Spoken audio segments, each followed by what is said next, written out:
Assalamualaikum warahmatullahi wabarakatuh. A'udzu billahi minasyaitonir rajim. Bismillahirrahmanirrahim. Alhamdulillah wala haula wala quwata illa billah. Amma ba'du. Para peserta diklat manajemen keorganisasian yang senantiasa kami hormati, untuk acara selanjutnya yaitu materi terakhir dan ini adalah materi inti, maka tentunya ini kepada para peserta semuanya harap untuk benar-benar mendengarkan dengan seksama dan nanti bisa bertanya dengan jelas sesuai topik. Dan yang paling penting dan perlu ditegaskan di sini bahwa kelompok sudah bubar, ya. Jadi sudah tidak ada kelompok lagi dan nanti adanya adalah sebutkan nama dan daerah asal, ya, atau PD mana seperti itu. Dan rencana acara nanti 2 jam, yaitu yang setengah jam adalah pemateri dan yang 1,5 jam untuk diskusi. Dan untuk yang pertama, kebetulan ini nanti akan ada 2 pemateri, ya, yaitu yang pertama dari OJK, ya, ada Ibu Liv Arwaini, ya.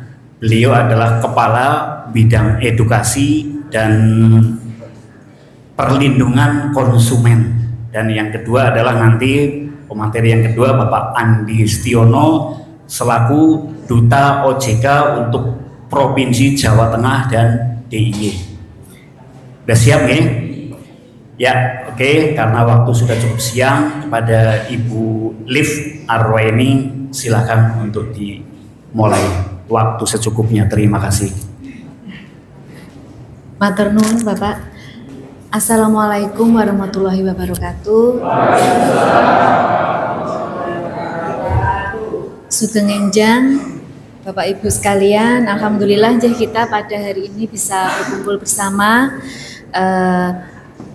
untuk edukasi gitu masalah keuangan dengan Otoritas Jasa Keuangan. Nah, ini sebenarnya bukan kali pertama kami memberikan edukasi, ngaten nggih Pak Andi nggih.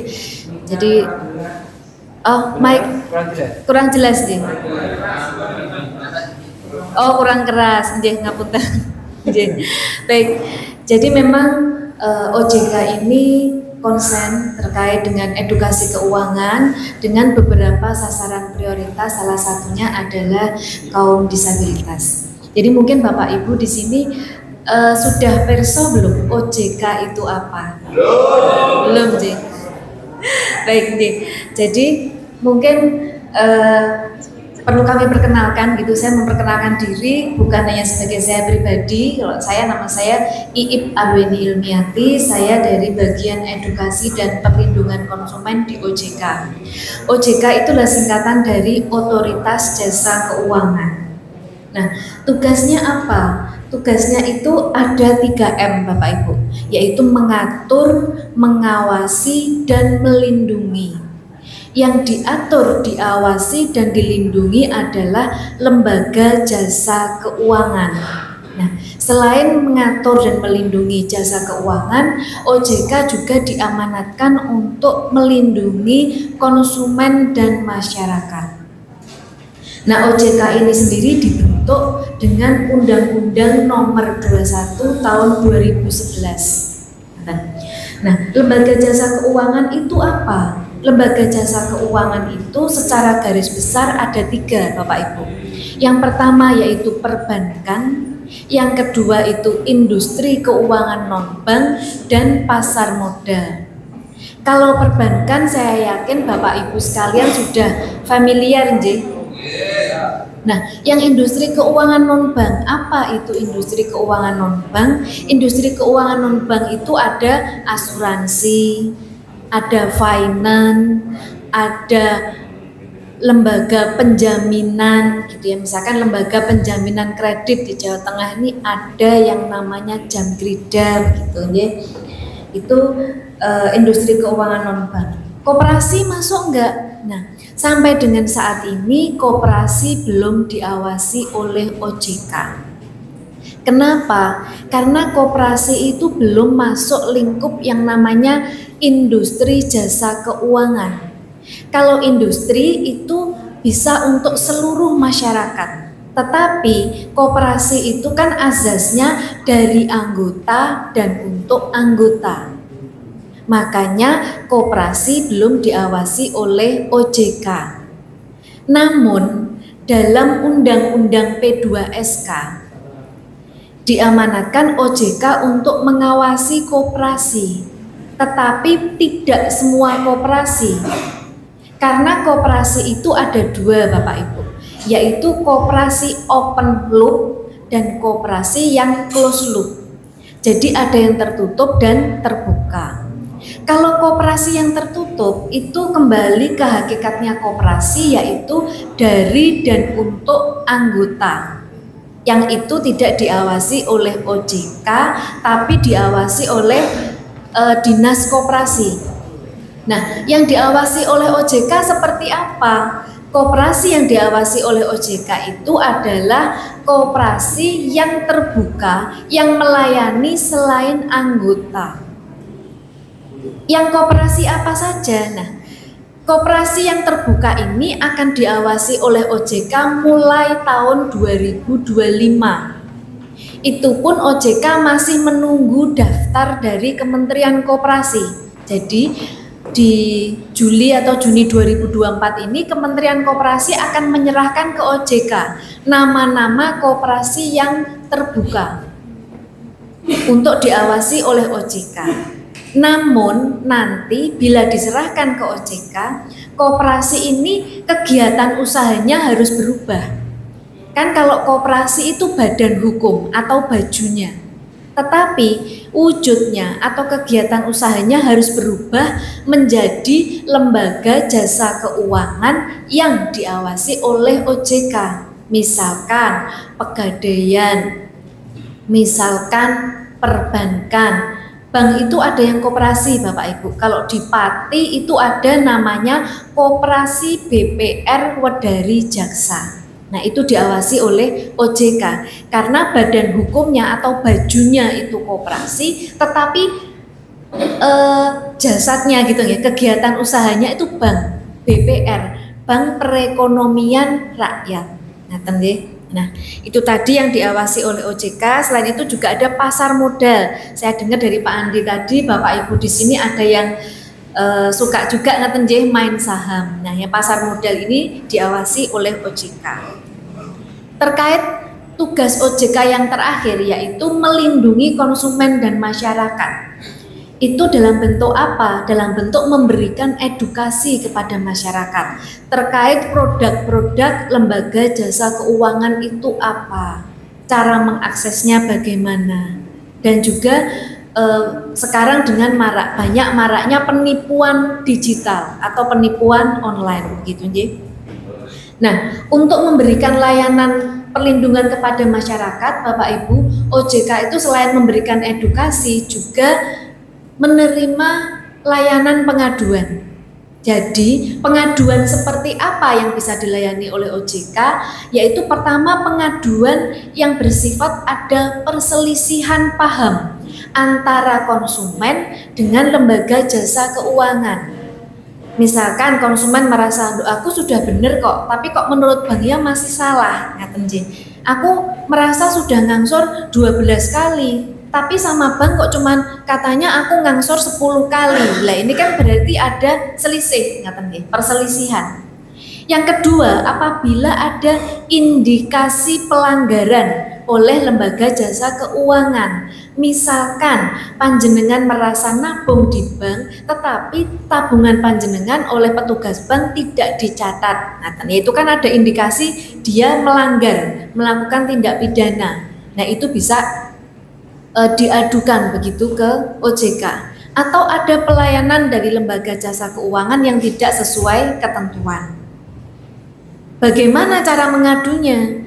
Bapak Ibu bisa mengadu melalui beberapa cara. Yang pertama melalui telepon. Teleponnya kemana? Ke 157. Jadi cukup dipencet 157 langsung di call, nanti akan terhubung ke layanan OJK. Yang kedua bisa melalui WhatsApp. Nomornya berapa? 081 157 157 157. Jadi 081 157-nya 3 kali. Nanti di situ bisa ngecat apapun, misalkan mau tanya kalau narik slik bagaimana, slik itu BI checking, atau mau tahu apakah suatu lembaga jasa keuangan atau pinjol itu legal atau tidak, itu juga bisa ditulis di situ. Cukup diketik nama pinjolnya, nanti ada jawabannya, atau melalui telepon juga bisa. Mau nanya dong, pinjol Easy Cash itu legal atau ilegal, ngaten. Selain itu, ya pinjol itu pinjaman online. Nah, selain melalui WhatsApp, bisa melalui email, bisa melalui email gitu, atau melalui aplikasi di website.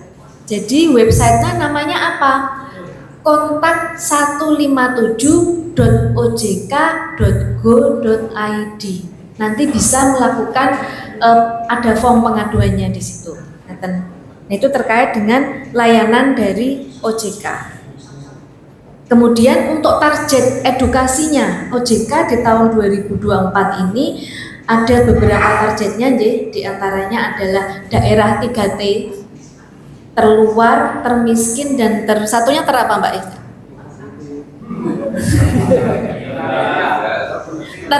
Tertinggal, terluar, tertinggal dan termiskin.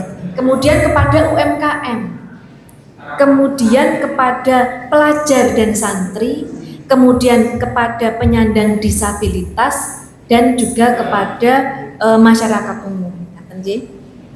Nah, untuk meningkatkan edukasi kepada masyarakat, khususnya kagem Bapak Ibu penyandang disabilitas, di OJK itu ada petunjuk teknis operasional bagi lembaga jasa keuangan dalam memberikan layanan kepada disabilitas. Nah, ini juga sudah disampaikan juga kepada seluruh lembaga jasa keuangan. Bahkan OJK juga punya buku edukasi dengan huruf braille ya Mbak Erza ya, gitu. Nanti Pak Andi mungkin bisa menghubungi Mbak Erza lebih lanjut, akan di-share begitu Pak. Nah, Bapak Ibu sekalian, sekarang ini kan eranya smartphone ya. Semua orang menggunakan HP. Nah, smartphone ini masalahnya sekarang ini kok lebih smart HP-nya daripada orang yang pakai. Akibatnya apa? Smartphone yang tujuannya itu kan berarti HP pintar nih. HP pintar yang semula tujuannya dibuat untuk membantu, memudahkan manusia, ternyata malah digunakan untuk menyusahkan atau menipu. Nah, yang menipu ini adalah orang-orang yang lebih pintar, yang lebih smart daripada smartphone-nya.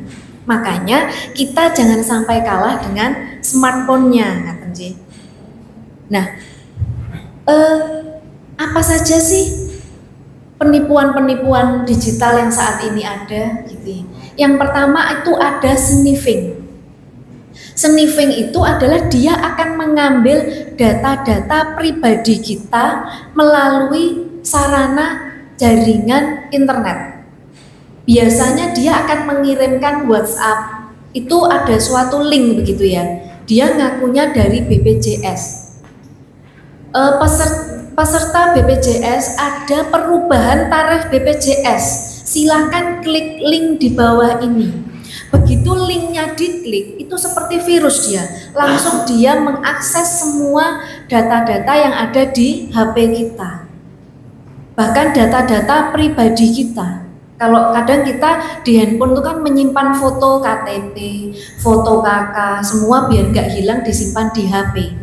Tapi begitu kena modus yang sniffing ini tadi, semua data itu diambil.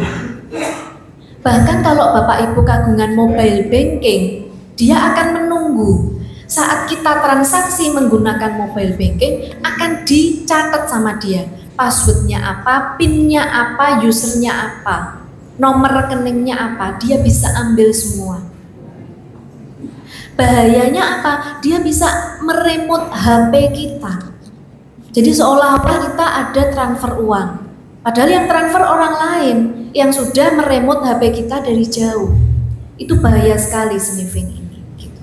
Nah ini mohon nanti juga disampaikan kepada sanak saudara, istri, anak, keluarga agar berhati-hati. Selain modus tadi BPJS ya, misalnya mengirimkan undangan, filenya biasanya berbentuk APK. Katanya file, tapi belakangnya ada tulisan APK. APK itu maksudnya adalah aplikasi.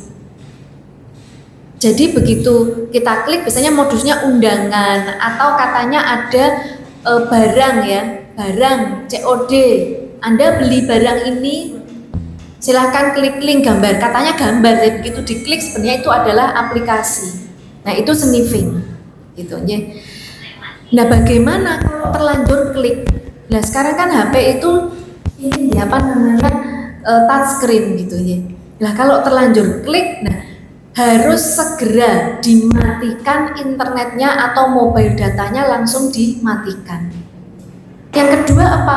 Mobile bankingnya dihapus segera. Kemudian diganti username dan passwordnya. Nah, yang ketiga adalah ubah kesetelan pabrik, jadi di reset. Tapi ini dengan konsekuensi semua aplikasi, foto segala macam itu hilang. Berarti aplikasi yang ditanamkan oleh pelaku kejahatan di HP kita kan dengan mengklik link APK tadi dia menanamkan aplikasi itu di HP kita untuk di remote dari jauh gitu. Itu juga akan hilang gitu. Itu modus yang pertama namanya sniffing. Nah, yang kedua adalah spoofing. Spoofing itu atau spam call, dia telepon. Nah ini banyak sekali pengaduan ke OJK. Satu, ada modusnya telepon katanya dari Tiger Wong Entertainment, dari Baim Wong gitu kan J. Kalau bisa menjawab pertanyaan saya, ibu akan saya beri hadiah 50 juta. Tertarik mboten? Tertarik ya 50 juta. Kebetulan si korban ini sedang menunggu suaminya sakit di Trogorejo. Nunggu suaminya sakit kan pasti perlu uang J. Diiming-imingi dapat uang 50 juta. Pertanyaannya apa? Gampang sekali pertanyaan. Nama anak Baim Wong siapa? Ibu-ibu yang suka mendengarkan entertainment di TV pasti tahulah ya anaknya. Dijawab, ya benar Bu, Ibu mendapatkan hadiah 50 juta. Bu, tetapi ini ada biaya administrasinya. Ibu diminta orangnya disuruh transfer uang 1 juta. Pikirnya 50 juta disuruh transfer 1 juta ya masih oke lah ya. Transfer 1 juta. Habis itu, Bu nanti akan dihubungi oleh panitia. Kemudian teleponlah seseorang yang mengaku dari Bank Indonesia. Bu, untuk bisa kami transfer hadiah 50 juta, ini ada perlu untuk pembuatan akun bla bla bla gitulah. Disuruh transfer lagi 3,5 juta. Transfer sudah kena 4,5 juta. Habis itu masih mau disuruh transfer lagi, lama-lama curiga lah si ibu ini. Ini penipuan ya? Saya dapat hadiah kok disuruh bayar-bayar terus gitu kan. Oh enggak Bu, ya sudah gimana Bu mau diteruskan enggak? Enggak, saya enggak mau neruskan, ini kayaknya penipuan. Bu kalau ibu enggak mau neruskan, saya enggak mau loh megang duitnya ibu 50 juta ini. Ya terserah gitu. Kalau ibu enggak mau meneruskan, kan ada biaya lagi tuh harus dibayar. Uangnya ibu 50 juta ini saya jadikan tagihan di pinjaman online. Itu sebenarnya dia hanya menggertak gitu, menggertak saja karena ya nggak bisa ya dijadikan pinjaman online. Tapi kalau orang sudah ketakutan begitu ya, kan pasti dia oh iya lanjut, suruh transfer lagi, uangnya makin banyak. Itu yang pertama. Kedua, kemarin barusan datang ada mendapatkan telepon mengaku dari BPJS.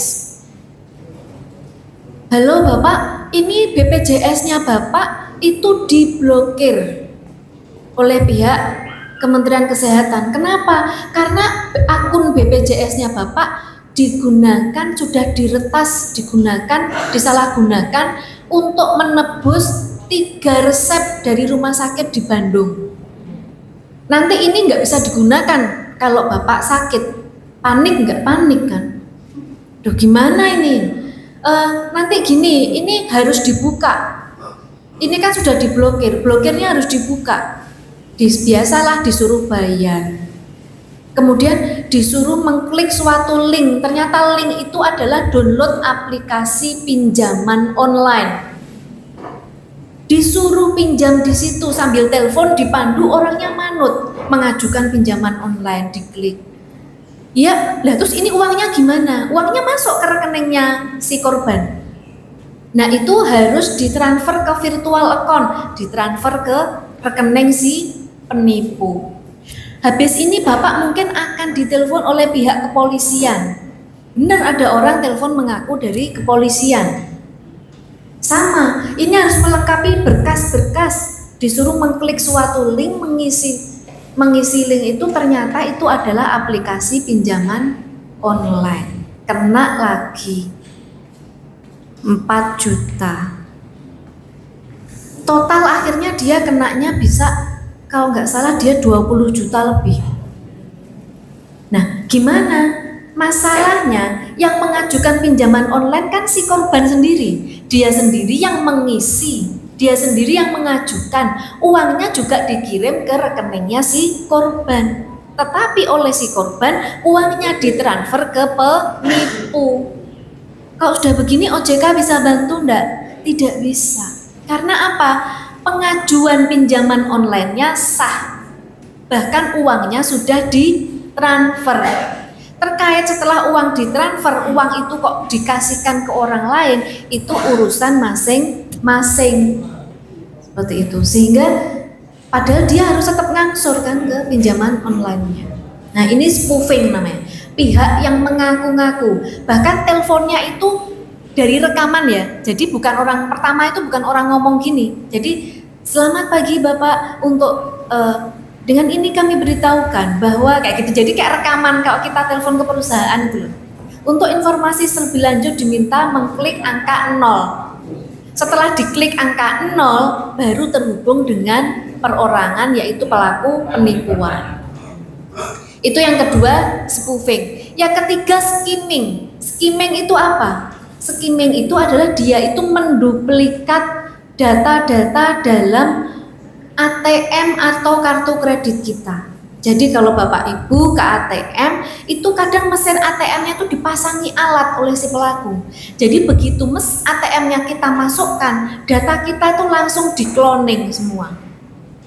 Kemudian dia akan membuat kartu baru dengan data-data kita. Bisa dipakai ya bisa. Gitu. Ada juga yang kalau bapak-bapak suka bawa dompet ditaruh di saku celana, ATM-nya ditaruh di dompet. Lewat gitu nggih, orang bisa langsung skimming, tuh ada alatnya. Jadi didekatkan aja ke dompetnya, seret gitu kan, langsung diretas data-datanya. Itu namanya skimming gitu. Jadi memang modusnya macam-macam sekali. Nah, oleh karena itu harus waspada, terutama data-data pribadi kita. Bapak berkenan mengajukan pertanyaan? Yang berdiri tadi ada yang berdiri. Coba Mbak, ada ini lagi, mic lagi, ini Bapak yang di depan ini, Mbak Erza.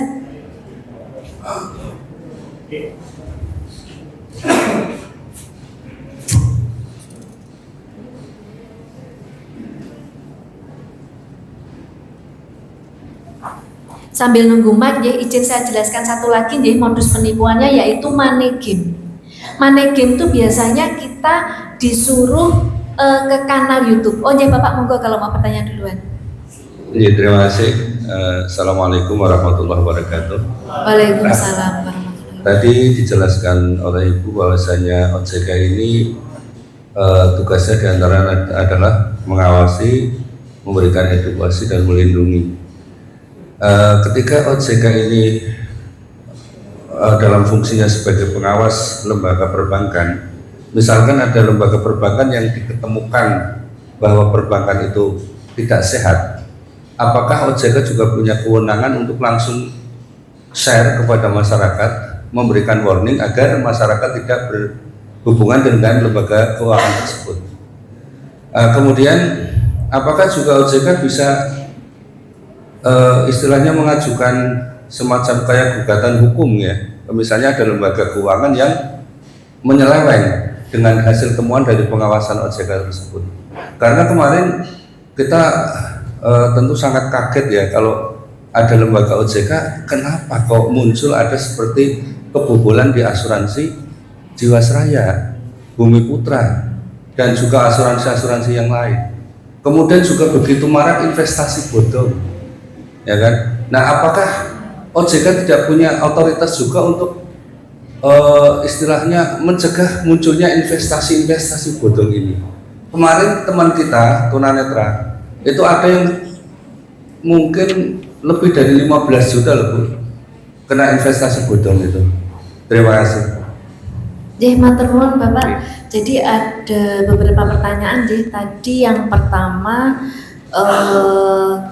Mbak Riza mungkin mic-nya masih diaturkan Bapaknya, mungkin kalau aku nanti ada yang kurang. Jadi yang pertama tadi terkait ini Pak tugas OJK memberikan edukasi, ngaten Pak pengawasan. Nah, apabila ada lembaga jasa keuangan yang pertama tadi ngaten Pak ada nyeleweng gitu apa yang dilakukan OJK ngaten Bapak Langsung bisa di-share ke masyarakat juga, biar masyarakat tahu kalau lembaga keuangan itu menyimpang, sehingga kita itu nggak jadi berhubungan dengan lembaga tersebut. Oh iya Jadi ngaten, apabila OJK itu kan yang menerbitkan peraturannya, OJK yang memberikan izinnya, kemudian OJK yang mengawasi, dan OJK yang mencabut izin usahanya. Kalau ada pengaduan atau OJK dalam memeriksa menemukan ada salah satu oknum pegawai itu yang melakukan pelanggaran atau penyelewengan, begitu ini tentunya akan dikenakan sanksi. Kalau secara administratifnya pasti dikenakan sanksi. Jadi di OJK itu ada namanya daftar hitam gitu pegawai-pegawai bank yang melakukan penyalahgunaan tuh masuk daftar hitam itu gitu. Nah, hukumannya seperti apa? Hukumannya adalah pertama sebagaimana diatur di lembaga jasa keuangan itu. Misal pegawai Bank Mandiri kok melakukan penyelewengan dana, pasti kalau namanya hukuman itu bertahap. Kalau penyelewengannya masih kecil mungkin akan dikenakan sanksi oleh pihak perbankannya. Misalkan dia pegawai Bank Mandiri gitu ya, disanksi, diturun jabatan atau dikenakan perumahan gitu ya, dirumahkan gitu. Dari sisi tindak pidananya, kalau yang dilanggar itu bukan sekedar pelanggaran administratif tetapi pidana, otomatis bisa dilaporkan kepada kepolisian. Kebetulan dalam hal ini OJK juga merupakan penyidik tindak pidana di bidang lembaga jasa keuangan. Jadi nanti langsung pihak-pihak ini yang melakukan penyalahgunaan akan diperiksa khusus oleh OJK. Setelah ketemu ini tindak pidananya apa, diserahkan kepada kepolisian, kemudian bisa dipenjara. Itu kalau ada yang penyalahgunaan. Kemudian kalau ada lembaga jasa keuangan yang kemudian kurang sehat seperti apa? Nah, ini pasti tidak bisa kalau kita saja sakit gitu masih flu, kan nggak bisa langsung dimatikan atau diumumkan ke orang-orang. Jangan deket-deket orang ini sakit nanti nular gitu. Sebenarnya kan nggak gitu. Kalau masih sakitnya masih ringan gitu kan diobati. Jadi nanti ada yang namanya langkah-langkah penyehatan oleh OJK. Disehatkan dulu. Nah, kalau kemudian disehatkan tidak bisa, nanti akan dilakukan penutupan kegiatan usaha oleh OJK. Khusus untuk perbankan akan diserahkan ke LPS atau lembaga penjamin simpanan. Untuk apa? LPS nanti setelah ditutup akan diumumkan ke masyarakat. Ini loh bank ini ditutup. Nah, uangnya masyarakat yang nabung di situ seperti apa? Nah, ini nanti akan diurus oleh yang namanya LPS tadi. Jadi LPS akan memverifikasi penabungnya siapa saja, nanti uangnya akan diganti oleh LPS. 100%. 100%, tetapi memang ada tabungan-tabungan yang tidak diganti. Yaitu apa? Yang diganti adalah satu orang itu maksimal 2 miliar. Jadi, maksimal. Maksudnya gini, kalau tabungannya lebih dari 2 miliar itu tidak diganti. Nah, makanya tabungan itu ada baiknya dipecah, di split ngaten. Jadi kalau tabungan uang 3 miliar ya dipecah di 2 bank gitu. Kemudian yang kedua, pada saat menabung dia tidak mendapatkan special rate atau bunga khusus. Dalam artian kan ada suku bunga penjaminan, suku bunga yang ditetapkan oleh LPS. Misalkan kalau untuk bank umum suku bunga LPS-nya tabungannya katakanlah 6% gitu. Depositonya 6%. Kok bank itu memberikan bunga 8%, tidak dijamin oleh LPS. Contoh bulan apa kemarin ya, Mei ya Mbak ya? BPR Bank Jepara Arta, ini bank milik pemerintah. Di Jepara sana ditutup, dilikuidasi. Dalam waktu 2 minggu sejak diumumkannya likuidasi oleh OJK, LPS sudah mulai melakukan penggantian. Jadi memang penggantiannya nggak bisa langsung brek sekaligus, ya kan nasabahnya jutaan gitu ya. Untuk ini memproseskan perlu waktu, sehingga mungkin nanti ada yang periode pertama, periode kedua, periode ketiga, demikian. Dan itu sudah dilakukan penggantian. Itu kalau untuk yang dilikuidasi ngaten Bapak yang tidak sehat. Nah, kemudian yang terakhir, kok masih ada ya penipuan, investasi ilegal begitu, kan ada OJK gitu. Nah, ini sama seperti kita menanyakan sudah ada polisi kok masih ada maling. Nah, ngaten.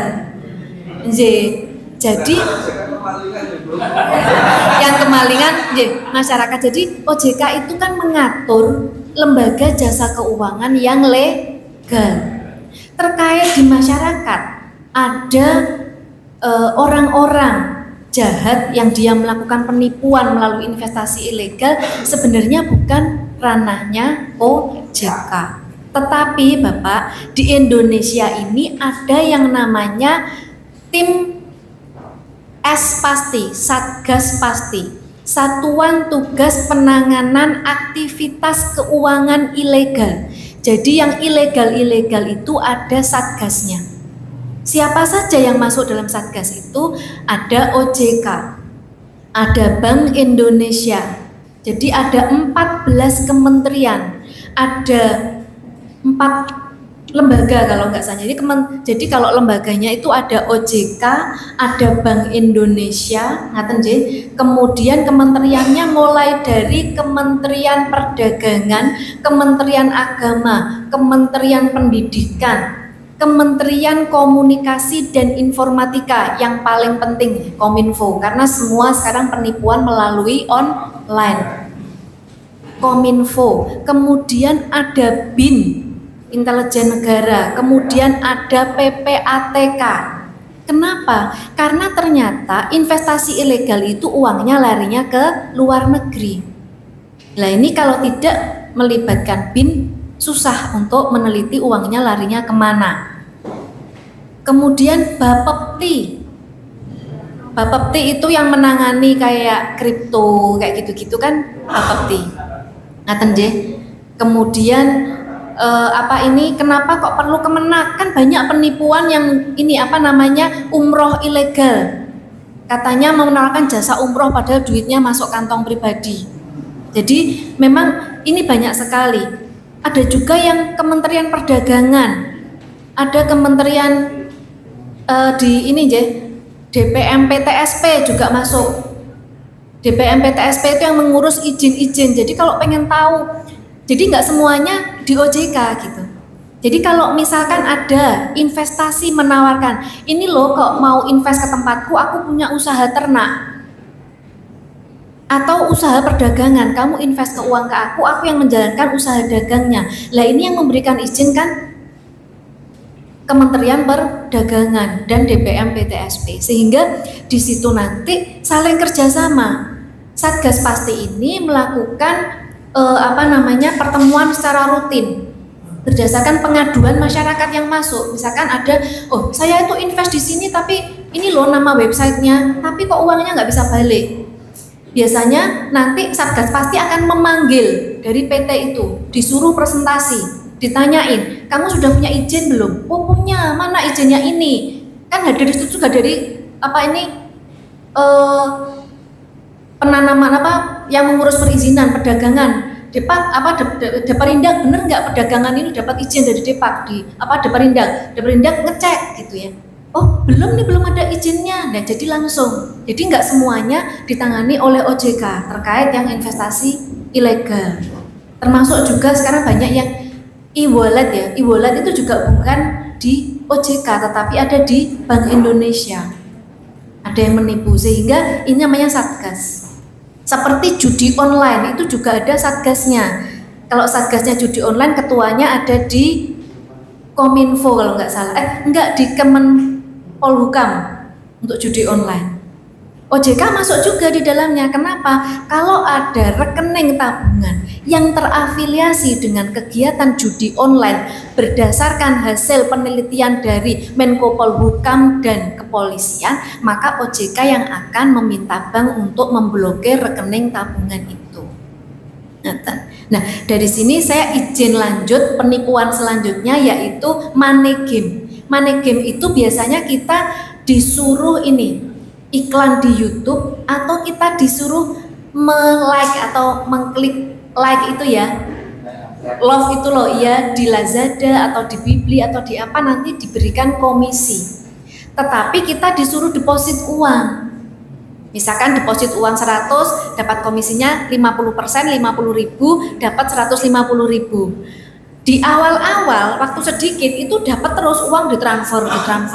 Sampai dengan akhirnya karena dibuatlah kita percaya. Jadi caranya mereka memanipulasi kita. Setelah kita percaya, kita disuruh mengiklankan produk seharga 20 juta katakan. Disuruh deposit 20 juta karena sudah percaya. Yang kemarin-kemarin juga uangnya ditransfer kok dapat itu. Pinjamlah uang ke sana sini termasuk pinjam ke pinjol, pinjaman online. 20 juta ditransfer.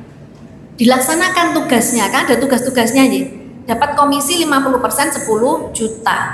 Tetapi ternyata nggak bisa diambil. Kalau mau mengambil harus menyelesaikan tugas berikutnya. Katakanlah tugas berikutnya berapa? 30 juta. Dibuatlah sampai kita tidak mampu untuk memberikan uang deposit sebagai alasan kita tidak menjalankan tugas dan uangnya tidak dikembalikan. Nah itu namanya money game atau permainan uang.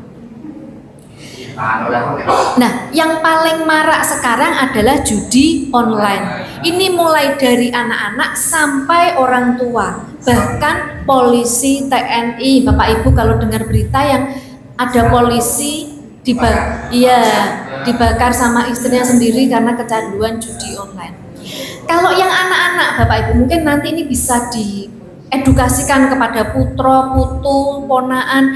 Jadi kalau buka internet itu ada tampilannya itu kayak game, menarik.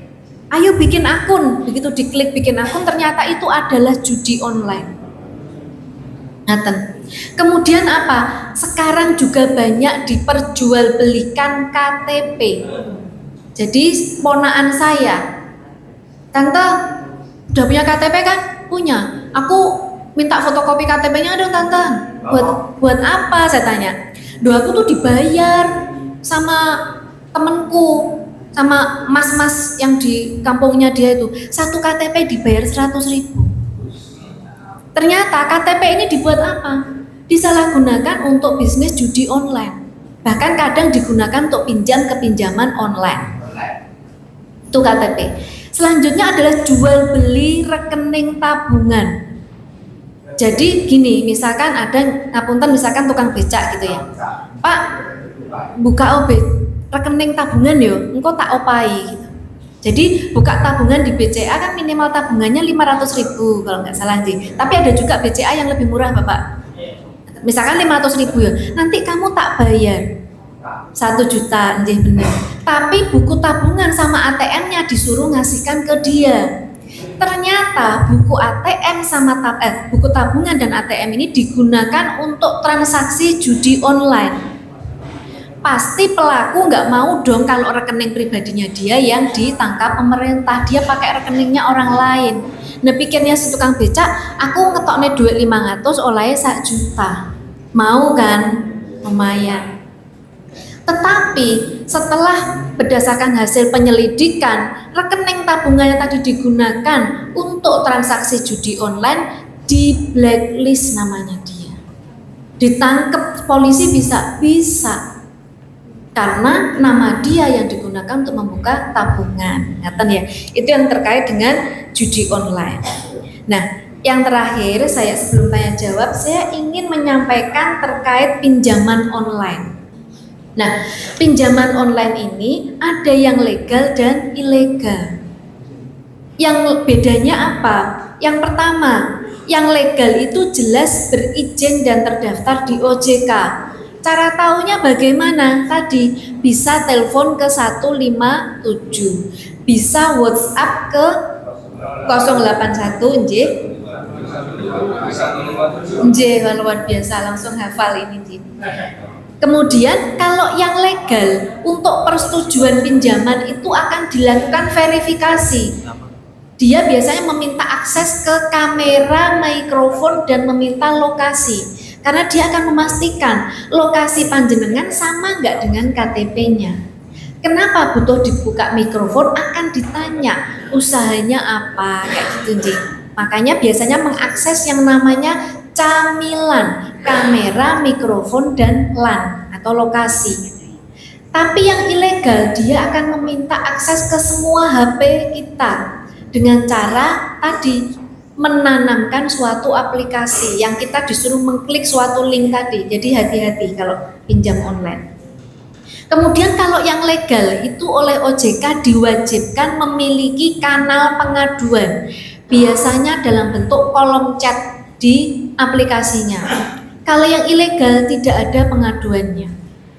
Kemudian kalau yang legal, bunga pinjamannya itu ditentukan oleh OJK. Berapa? Kalau untuk konsumtif maksimal 0,3% per hari. Kalau untuk modal usaha 0,1% per hari. Loh Bu, kok masih tinggi bunganya? Itu namanya memang untuk menutup resiko. Kalau pinjem ke bank, kita kan ketemu langsung, diwawancara langsung. Orang banknya datang ke rumah melihat usaha kita. Tetapi kalau pinjaman online, dia kenal kita aja tidak, tahu rumah kita aja tidak. Kalau kita meminjamkan uang kepada orang yang kita tidak kenal, resikonya tinggi, mboten?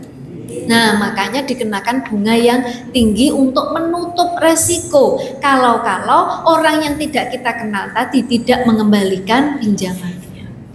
Nah, untuk online yang ilegal, pinjaman online yang ilegal itu bunganya jauh lebih tinggi, sangat tinggi. Nah, kemudian untuk penagihan yang pinjol legal itu hanya boleh menagih ke orang yang pinjam dan kontak darurat. Biasanya kalau kita pinjam disuruh mengisi itu nomor HP kontak darurat. Tetapi kalau yang pinjaman online yang ilegal itu nagihnya ke semua kontak di HP kita, tetanggane, ponakane, Pak RT, Pak RW, atasannya, iya, teman kantornya, Pak Lurah, iya, lah mungkin selingkuhannya kan gitu. Ini bahaya. Nah itu kalau yang ilegal, bahaya. Dan kemudian yang ilegal itu biasanya menggunakan kata-kata yang diskriminatif, kotor, bahkan tidak sopan untuk diucapkan. Teman saya sendiri, dia kena pinjol ilegal, padahal dia nggak pinjam, tapi ditagih, diteror, fotonya disebar-sebarkan, wajahnya dia, badannya dibuat telanjang. Ya. Laki-laki nggak apa-apa. Ya laki-laki tetap malu toh Pak kalau fotonya telanjang. Nah, tapi mungkin bangga ya kalau misalkan wajah saya tapi badannya misalkan dikasih badannya artis yang seksi gitu ya. Ada perempuan kasih ada melihat. Oh, nggih. Nah, kemudian untuk yang legal itu hanya boleh nagih dari jam 8 pagi sampai jam 8 malam. Jadi nggak ada ceritanya jam 9, jam 10 malam neror nagih, nggak ada. Nggih. Itu kalau untuk bedanya yang legal dan yang ilegal. Kemudian ngaten gimana Bapak? Ganti nomor. Oh, ganti nomor. Maksudnya kalau kita kena pinjol yang ilegal, kemudian ganti nomor. Jadi ngaten Bapak-bapak dan Ibu-ibu, kalau kita sudah terlanjur nih terjerat pinjol yang ilegal, harus bagaimana? Pertama, jangan panik. Pertama harus apa? Tebal muka, tebal hati, tebal telinga. Karena pinjol yang ilegal ini cara penagihannya tidak masuk di akal. Ngapunten, kata-kata yang sangat kasar dan tidak sopan untuk diomongkan. Ngaten disumpahin cepet mati, disumpahin ketabrak truk, setiap jam telepon, setiap 30 menit telepon, kan stres. Nah, pertama jangan stres dulu. Yang kedua, usahakan untuk melunasi minimal pokoknya saja. Yang ketiga, jangan sampai gali lubang tutup lubang ke pinjaman online lainnya. Tambah remuk nggih, benar. Selanjutnya apa? Kalau penagihannya tidak beretika, dilaporkan ke polisi. Loh kok ke polisi? Lah karena dia ilegal. OJK nggak bisa negur. OJK bisa negur ke pinjaman online yang legal. Kalau yang ilegal lah OJK aja nggak tahu. Yang bisa nyari siapa? Polisi. Nah, karena polisi memiliki kemampuan, memiliki infrastruktur, ngaten nggih. Nah, tipsnya gimana? Kalau ingin melakukan pinjaman online. Pertama, pastikan legalitasnya dengan mengecek ke OJK, dia legal atau tidak. Yang kedua, usahakan pinjam secara selektif. Pinjam itu untuk kepentingan yang produktif atau yang sangat-sangat urgent. Nyuwun sewu, kalau generasi sekarang, kalau saya lihat memang Bapak Ibu ini generasinya sama kayak saya, jadi tidak gampang pinjam, ngaten nggih. Kalau kita dulu lek orang duit ya ora usah tuku. Tapi orang zaman sekarang kalau nggak punya uang pengen beli, bukan menunda keinginannya tetapi cari pinjaman. Generasi Z. Jadi pinjamlah sesuai dengan kebutuhan dan kemampuan. Pinjamlah dengan membaca syarat dan ketentuan. Ini penting nih. Karena ngaten, pinjaman online yang legal. Saya bicara legal, diawasi oleh OJK. Kalau saya pinjam 5 juta dengan jangka waktu 10 bulan, bayangan kita tiap bulan ngangsur 500.000, ngaten kan? Ternyata tidak. Pada saat kita pinjam ada peraturannya. 2 minggu sejak pencairan harus melunasi 60%. 5 juta 60%-nya berarti 3 juta. Padahal kita sudah ngitung kemampuan kita setiap bulan mampu bayarnya 500. Gimana? Loh, kan sudah diatur di ketentuannya dalam 2 minggu pertama harus melunasi 60%. Saya nggak mampu. Ya sudah, ini bisa diundur 2 minggu lagi. Tapi kena biaya berapa? 1 juta. Jadi total pinjamannya 6 juta. Karena nggak mampu kan, ngangsur 500 kok kemampuan sekarang suruh bayar 1 juta. Total dijadikan pinjaman 6 juta. 2 minggu setelah itu harus melunasi 60% dari 6 juta. Berarti 3,6. Mampu nggak? Nggak mampu. Akhirnya daripada perpanjangan lagi, pinjam ke pinjol lainnya. Nah, akhirnya gali lubang tutup lubang, kejiret-jiret. Sekarang sudah ganti Pak, gali lubang gali kuburan. Nah itu. Jadi memang harus tadi, pertama pastikan legal, kedua pinjam sesuai kebutuhan, pinjam sesuai kemampuan dan baca secara teliti atau pahami secara teliti, telepon syarat ketentuannya apa, pastikan angsurannya bagaimana, ditanya. Ngaten nggih. Nah, itu kemudian yang terakhir terkait yang investasi ilegal itu, kalau bisa investasi itu yang dicari 2L Bapak. Pertama L-nya itu legal, yang kedua logis. Nalar nggih. Legal caranya dicek. Dia usahanya apa? Kalau dia bilang travel, cek ke Depak. Bener enggak? Umroh ini, travel ini berizin. Kalau dia menawarkan dagang, cek ke DPM PTSP, ke Kementerian Perdagangan. Benar enggak? Kalau dia ngaku LKM, dia ngaku pinjol, dia ngaku bank, tanya ke OJK. Yang kedua logis, kebanyakan investasi yang ilegal itu menjual dengan cara investasi tanpa resiko. Di dunia ini ada nggak yang tanpa resiko? Ngapunten ya, Bapak Ibu pilih suami atau istri aja ada resikonya, gitu Pak. Banter banget gitu. Milih jodoh aja ada resikonya. Padahal diatur sama Tuhan. Nah, hampir kebacot berarti sudah jodohnya harus diterima apa adanya. Makanya kalau ada investasi yang menawarkan tanpa resiko, jangan percaya. Tidak ada yang tanpa resiko. Katanya ada yang bilang, ada yang nanya ke saya juga, Bu, kalau istri saya sudah 50 tahun saya tuker yang 25-an 2 bisa enggak? Nah, ya saya jawab, wani pora, kuat kok pora kan. Nah, itu yang investasi ilegal. Biasanya dia memberikan iming-iming imbal hasil yang tidak logis. Misal, kalau kamu nanam uang ke aku 10 juta, setiap bulan loh kamu tak kasih kembalian 1 juta.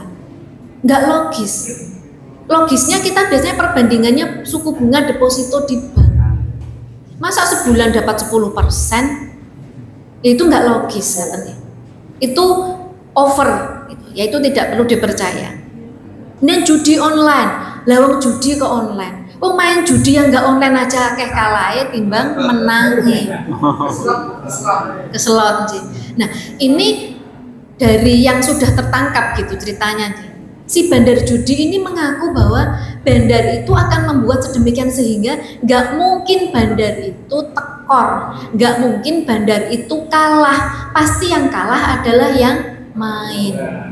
Nah, mungkin dari saya itu, mungkin Pak Andi ada yang mau di-share, karena Pak Andi ini tahun lalu sudah dinobatkan sebagai Duta OJK untuk literasi untuk yang disabilitas. Monggo Pak Andi, kalau ada yang mau ditambahkan. Baik, izin Bu Iip. Assalamualaikum warahmatullahi wabarakatuh. Baik, di sini saya akan sharing tentang OJK, karena teman-teman ketika bicara perbankan ada yang trauma gitu. Ya, saya trauma. Trauma ya? Karena apa? Banyak pinjaman.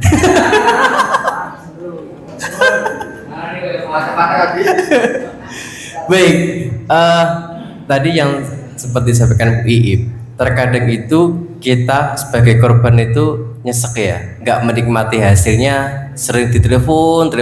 Bahkan satu kali itu pengalaman teman-teman Bu ini di Semarang itu, satu hari itu bisa ditelepon 50 kali Bu. Nah, apa Pak?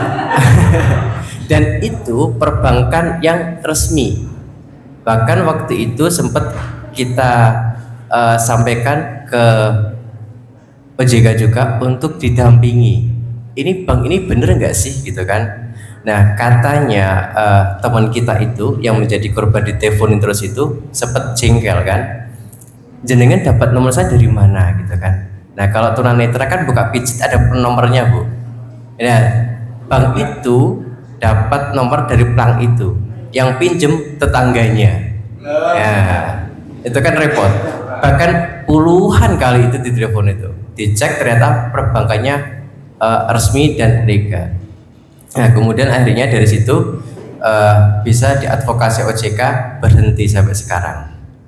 Nah, adapun fungsi Duta OJK untuk disabilitas ini, saya memang di apa ya bahasanya, waktu itu di wisuda lah seperti itu. Bagaimana bisa mendengarkan, bisa menyerap aspirasi dari teman-teman disabilitas di Jateng maupun DIY, begitu. Dan alhamdulillah kebanggaan buat ITMI, artinya dari ribuan disabilitas hanya satu anggota ITMI yang menjadi anggota awal Duta OJK disabilitas di Jawa Tengah. Baik, kemudian berkaitan dengan pembuatan tabungan. Di sini masih ada susah nggak buat tabungan? Susah. Nah, dipersulit terus ya. Nah, inilah fungsi dari adanya Duta OJK itu, bagaimana kami bisa mengadvokasi dari teman-teman ini untuk menghubungkan ke perbankan itu, karena hal ini bukan satu kali dua kali tapi berkali-kali seperti itu. Nah, tahun kemarin itu alhamdulillah kita mengadakan khusus untuk pembuatan tabungan, literasi keuangan pembuatan tabungan. Kami kira setelah ada literasi dan ada perbankan hadir semua di situ selesai. Artinya teman-teman bisa menabung dengan mudah di Semarang. Ternyata juga masih ada kasus. Kemudian kita infokan lagi ke OJK, selesai lagi itu. Artinya apakah selalu seperti itu? Terus kan juga tidak mungkin kan teman-teman semuanya. Nah, maka daripada itu momentum ini kita bisa jadikan edukasi dan pembelajaran untuk kita semuanya. Dan di sini nanti Bu Ibu juga menyampaikan juga ada beberapa OJK di daerah-daerah Gebungge. Ada di Solo, Banyumas, kemudian Tegal, yang nanti siapa tahu teman-teman juga bisa kerjasama dengan OJK setempat yang nanti akan bisa kita berikan edukasi semuanya. Bukan hanya tabungan. Kemarin di Semarang juga kita berkaitan juga KPR. Jadi kita mau fasilitasi teman-teman bagaimana disabilitas ini bisa mengakses KPR. Masih sulit. Masih. Ternyata juga ada yang sulit, ada yang mudah. Tergantung perbankannya juga. Saya macam. Nah, karena kemarin juga dari follow up kemarin itu juga udah ada yang mengakses KPR dengan mudah. Nah, sekali lagi tadi juga saya sampaikan ke Bu Iip bahwa ternyata staf bank itu berbeda-beda. Ada yang ketika di OJK oke, di luar kemudian ada yang di dalam oke, di luar oke ada. Nah, ini makanya perlu kita harus edukasi, harus kita sinergikan dengan OJK dan khususnya dengan perbankan dan pengembang itu. Karena intinya di perbankannya. Karena teman-teman ini Bu Ip, seperti tadi saya cerita, mereka pengusaha semua ya Bu. Jadi gajinya itu nggak bulanan, bisa harian dan nggak ada slip gajinya, ya kan? Nggak ada slip gajinya kan? Ya. Padahal harusnya kalau nggak ada slip gajinya itu pada pengusaha. Nah, artinya kemampuan teman-teman yang sebenarnya bisa untuk mengakses KPR, meskipun itu subsidi, harusnya bisa terakomodir dengan baik. Nah, disinilah nanti teman-teman adanya OJK dan kemudian adanya kami yang di OJK itu bisa membantu teman-teman untuk memfasilitasi dan menjembatani berkaitan dengan perbankan dan produk-produk keuangan yang ada di Jawa Tengah maupun DIY. Itu yang mungkin dapat saya sharing. Nah, sambil nanti ada dinamika yang berkembang dari diskusi, monggo nanti kita bareng-bareng untuk bisa menjawabnya. Bu, matur suwun. Ada boleh Mas? Oke, terima kasih ya. Ini saatnya kita buka termin ya. Jadi semuanya sudah mendengarkan dengan seksama ya. Silakan bertanya yang berkualitas. Oke. Ya, sekarang kita coba sementara 3 dulu ya. Silakan acungkan tangan. Ya, Pak Hidayat. Terus lagi mungkin? Siapa? Apa? Agus Gamal Sutriyono, ya terus lagi Abdul Kholik ya, Abdul Kholik ya, Nur Kholik. Nah nanti di dalam pertanyaan tanya apa namanya, sebutkan nama plus PD mana. Demikian. Silakan untuk yang pertama Pak Hidayat. Oh, ketuanya satu. Oh. Yang mana yang? Ya, bismillahirrahmanirrahim. Assalamualaikum warahmatullahi wabarakatuh. Numpang tanya ke saya di sini sekaligus punya dua kasus, ya, yang berkaitan dengan bank, ya, Bank Rakyat Indonesia. Seperti itu ya. Kasus pertama itu ada pada diri saya sendiri. Berapa tahun yang lalu, sewaktu itu saya punya pinjaman kur kredit usaha rakyat. Nah, kredit usaha rakyat ini waktu itu kalau tidak salah saya sudah mencapai 30 juta tanpa jaminan. Terus jarak berapa lama saya diiklankan oleh Menteri BRI. Menteri BRI, terus Mak, ini pinjaman bisa naik, karena saya kan kuliah di perawat sekarang sebesar 7, karena waktu itu kita butuh biaya kebesar. Saya terima tawaran itu.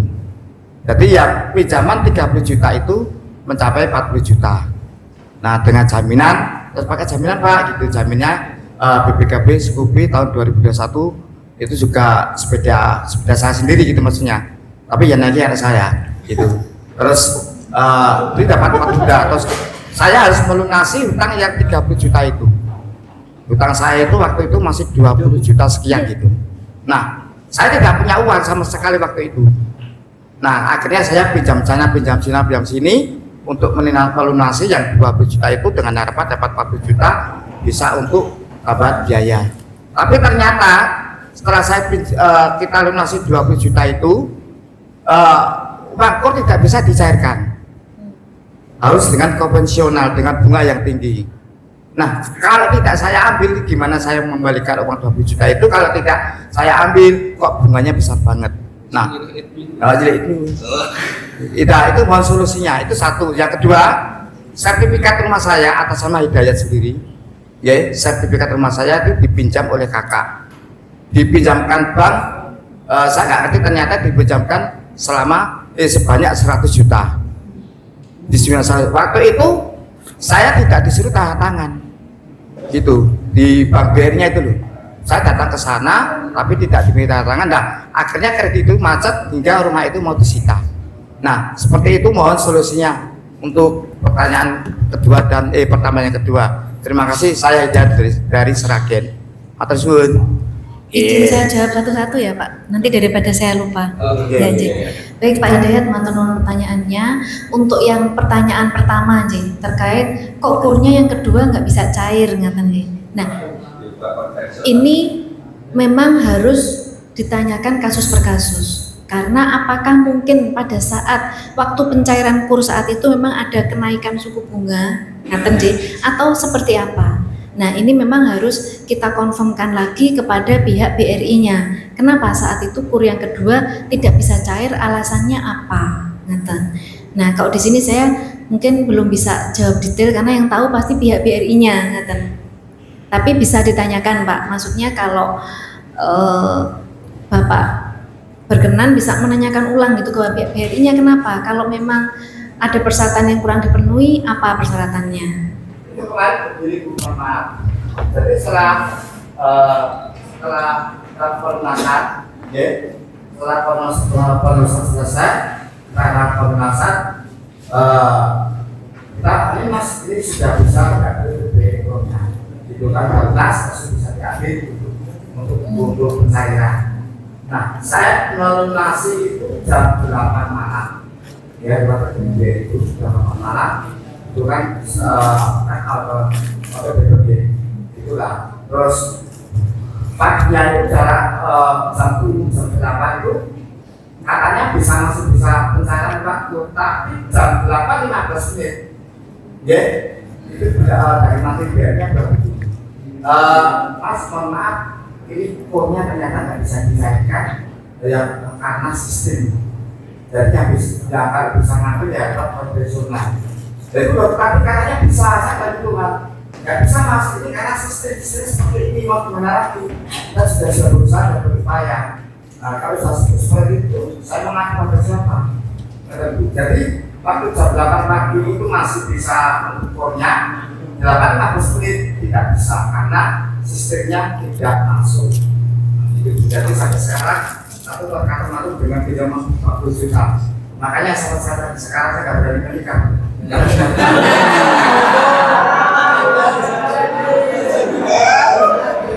Baik Bapak, kalau terkait hal itu nanti memang harus ditanyakan ke BRI-nya atau Bapak bisa mengajukan pengaduan atau Mbak Erza untuk yang kur nanti ini bisa menambahkan kalau ada informasi. Dan yang kedua tadi adalah terkait sertifikat tanah. Nah, ngaten Bapak, kalau memang Bapak merasa tidak memberikan persetujuan atas peminjaman sertifikat tanah itu untuk pinjam, ngaten Pak, Bapak bisa menyampaikan pengaduan ke OJK bahwa Bapak merasa tidak meminjamkan tidak menandatangani persetujuan penggunaan sertifikat tanah sebagai agunan pinjaman, tetapi kok bisa diagunkan, ngaten Pak J. Teman ini juga ini J kagem kita semua sangat berhati-hati apabila meminjamkan sertifikat tanah kita. Bahkan ya kalau sertifikat tanah kita simpan sendiri. Jangan yaudah kan tak simpen ke, karena ada kasus kejadian pengaduan juga. Mana Mbak sertifikatmu tak simpen ke, disimpen ke adiknya gitu.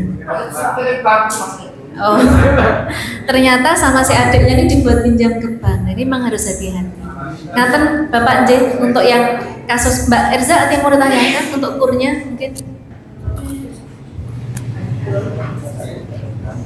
Baik Pak, kalau untuk yang kur, jadi pada prinsipnya seperti ini nggih Bapak Ibu. Untuk pemberian kredit itu memang mutlak menjadi atau murni menjadi kewenangan masing-masing lembaga jasa keuangan.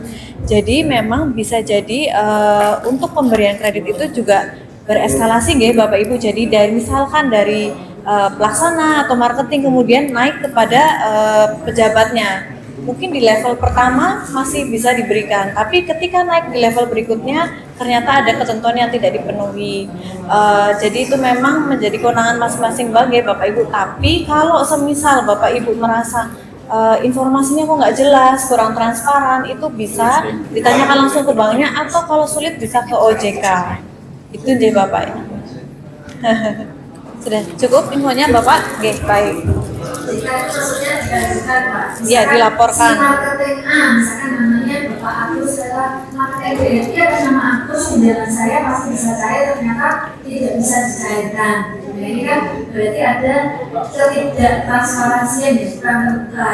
Oke, betul, bisa dilakukan. Pertanyaan tadi Bapak. Ya, Pak Agus Gamal Sutriyono, silakan Pak Agus ya. Assalamualaikum warahmatullahi wabarakatuh. Langsung saja satu pernyataan bahwa disabel sensorik ini lekat kehidupannya dengan HP katakanlah media massa, tidak bisa lepas, hampir 24 jam kita terlibat. Dua pengalaman pribadi tahun 2015 yaitu kami membuka rekening, saya waktu itu awal disabel, kemudian mau membuat kartu ATM-nya itu tidak bisa. Ya, kemudian yang ketiga pertanyaan tips itu untuk menghindari kejahatan keuangan khususnya untuk disabel sensorik. Demikian pertanyaan saya. Assalamualaikum warahmatullahi wabarakatuh. Waalaikumsalam. Izin langsung dijawab Bapak, terkait Bapak tadi menyampaikan kesulitan untuk membuat ATM. Harusnya ini sudah tidak ada lagi. Kalau memang nanti masih ada yang menemui praktek seperti itu, mohon diadukan ke OJK. Bisa rawuh ke kantornya OJK langsung, bisa melalui telepon 157 atau dijembatani oleh Mas Andi tadi. Mas Andi Yang jadi dutanya saya nanti. Jadi harusnya sudah diperbolehkan, bisa. Cuman kata Bapak Ibu, kadang-kadang petugas bank itu perorangannya itu, oknum petugas banknya itu Mbak A, Mbak B, Mas A, Mas B itu pemahaman ketentuannya itu berbeda-beda. Nah, itu nanti bisa disampaikan ke OJK, nanti bisa dijelaskan oleh OJK. Kemudian yang ketiga, tips itu akan jadi untuk menghindari modus penipuan digital. Yang paling utama adalah kita harus logis. Apabila ada penawaran macam-macam, kita harus logika dulu yang main, masuk akal nggak sih? Kemudian yang kedua adalah lindungi data pribadi, terutama KTP, data itu sembunyi, jangan sembarangan memberikan kepada orang. Makanya kalau kirim-kirim foto KTP melalui WhatsApp ke orang yang kita nggak begitu kenal, kepentingannya tidak jelas, itu dihindari. Kemudian yang ketiga adalah agar kita terhindar dari penipuan-penipuan baik pinjaman maupun investasi ilegal, itu kita harus memiliki pengelolaan keuangan yang baik. Jadi kita fokus kita mau apa dalam hidup ini, duitnya untuk apa. Jika ada penawaran-penawaran yang gagal itu kita tidak berani. Mbak Eza, monggo kamu menambahkan tips untuk menghindari. Singkat saja sih Bapak Ibu, yang pasti kalau mau terhindar dari kejahatan harus ingat 2L tadi yang disampaikan oleh Mbak Iip, legal dan logis. Legal artinya itu terdaftar dan diawasi oleh instansi. Misalnya kalau bank itu dipastikan terdaftar di OJK, pinjaman online juga dipastikan terdaftar di OJK. Kenapa? Kalau nanti Bapak sama Ibu punya permasalahan, itu bisa disampaikan ke OJK. Nanti OJK yang akan membantu menyelesaikan permasalahan Bapak dan Ibu. Kemudian yang kedua tadi adalah logis, jadi harus masuk akal.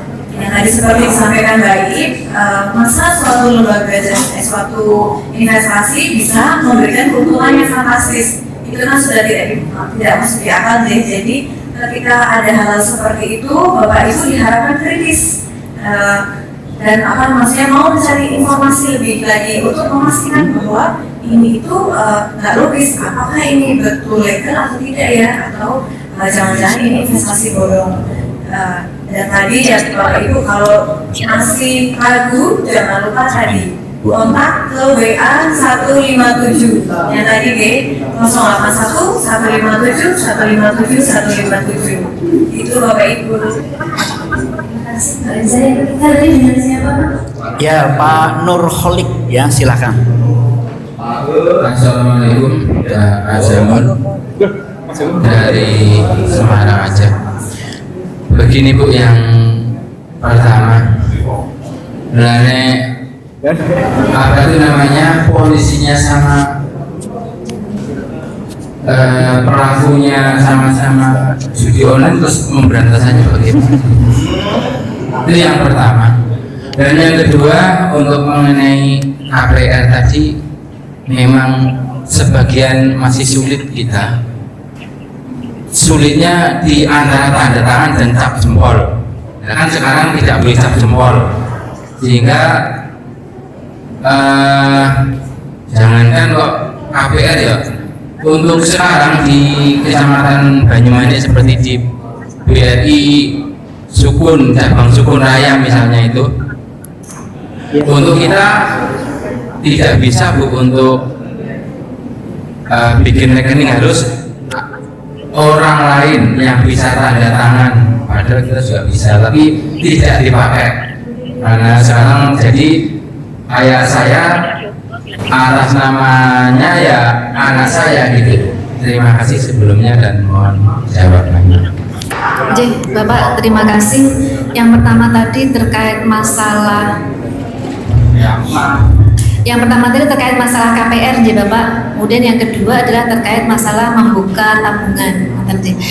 Jadi kalau memang Bapak Ibu ada kesulitan KPR, ini saya juga sudah menanyakan begitu ya kepada rekan teman saudara saya memang bergerak di bidang perbankan. Jadi sebenarnya pemberian kredit itu memenuhi peraturan yang sama antara yang disabilitas maupun tidak, sehingga kalau memang KPR-nya belum disetujui itu bukan karena disabilitas atau tidaknya, tetapi berdasarkan yang paling dilihat adalah usahanya, kemampuan usahanya.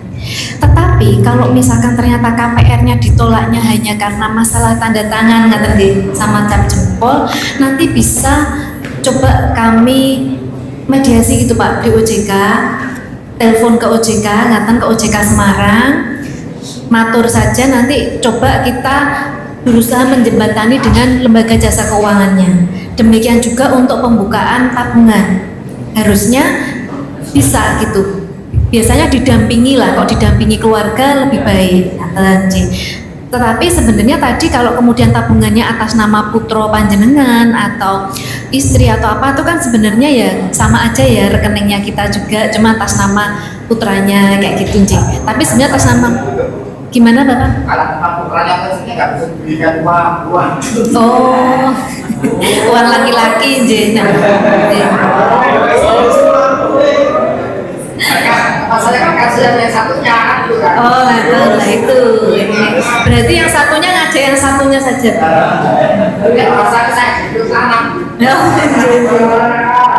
Lah, ngaten Nji Bapak, intinya kalau ada bahwa kalau untuk kredit itu yang lebih dilihat adalah kemampuan usahanya. Yang penting punya penghasilan, punya usaha, itu seharusnya bisa. Tapi kalau memang mengalami kesulitan, nanti bisa ke OJK Pak. Bisa coba kita bantu koordinasi dengan pihak banknya.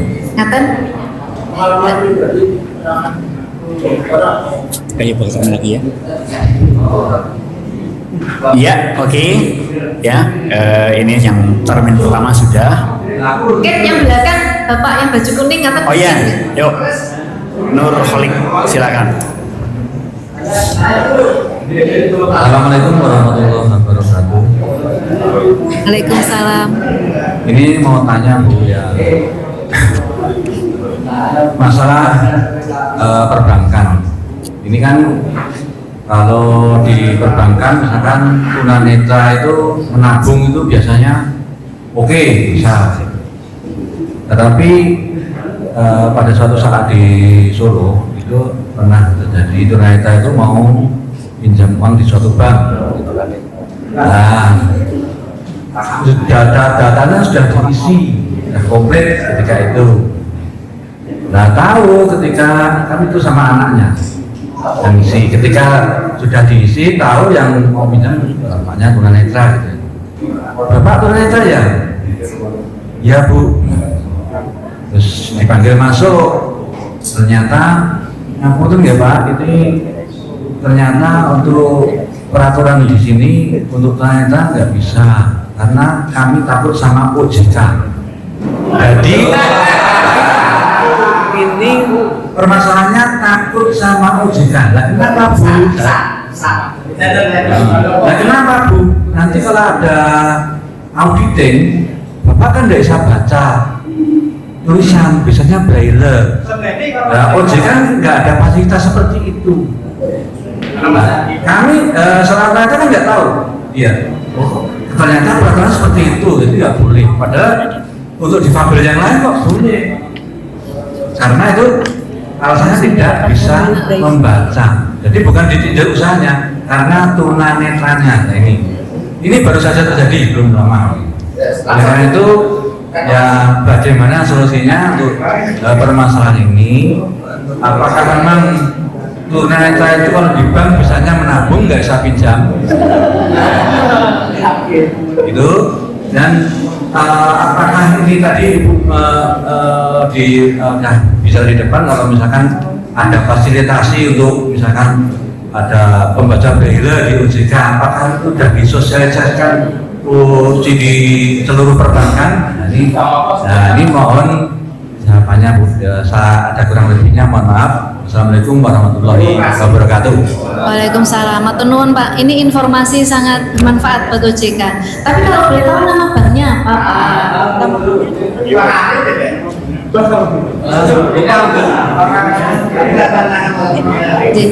Jadi ngaten Pak, OJK itu mewajibkan semua bank untuk menyediakan layanan bagi penyandang disabilitas. Sebenarnya Pak, orang banknya itu takut dengan OJK-nya bukan karena panjenengan tunanetra kok dikasih pinjaman, tetapi dia tidak menyediakan sarana bagi tunanetra. Jadi harusnya di bank itu menyediakan sarana berupa huruf braille itu, sehingga kalau ada tunanetra mau pinjem, untuk memastikan bahwa tunanetranya itu paham hak dan kewajibannya, ini loh sudah baca, ada huruf braille-nya. Nah ternyata di bank itu nggak ada. Kok bisa kamu memberikan kredit, kamu tuh nggak punya fasilitas huruf braille tadi gitu. Dan ini sudah disosialisasikan kepada semua bank. Nah kalau panjenengan berkenan menyebutkan nama banknya, ya bisa Pak. Betul. Nanti kami ya dijewer istilahnya. Jangan terus kok gawe nama OJK. Ya, itu mungkin oknum ngaten, atau di cabang itu tidak menyediakan fasilitas untuk disabilitas. Dalam artian ngaten. Misalkan kok bisa ada yang lumpuh naik ke atas panggung, padahal di panggung ini tidak disediakan. Iya. Apa ini yang untuk telan itu kan jadi pertanyaan sama. Loh, di cabang ini tidak menyediakan huruf braille, kok bisa kamu ngasih kredit? Takutnya dia sebenarnya dirinya sendiri Pak yang salah. Jadi bukan masalah dengan tunanetranya. Insya Allah kalau berdasarkan informasi dari teman-teman perbankan yang dilihat sebenarnya bukan tunanetranya, tetapi usahanya apa. Dari usahanya itu penghasilan tiap bulannya berapa, biayanya berapa. Nah itu bisa Pak dicairkan. Ngaten Pak J, nanti itu bisa diadukan ke OJK Solo. Jadi di Jawa Tengah ini OJK itu ada di Semarang, di Jogja, di Solo, Tegal, dan Purwokerto. Kalau ada permasalahan serupa bisa diadukan ke OJK setempat. Ngaten Pak, selanjutnya dengan Ya, demikian, mudah-mudahan tidak puas. Nanti kalau tidak ingin tanya lebih lanjut bisa ditelepon di nomor yang telah disebutkan. Nah, sekarang kita buka termin yang kedua. Silakan, siapa? 3 penanya. Sebutkan nama, boleh langsung. Iwan Demak yang tersimak di sini ya. 1. Kliwon. Oh iya, Kliwon. Nah, terus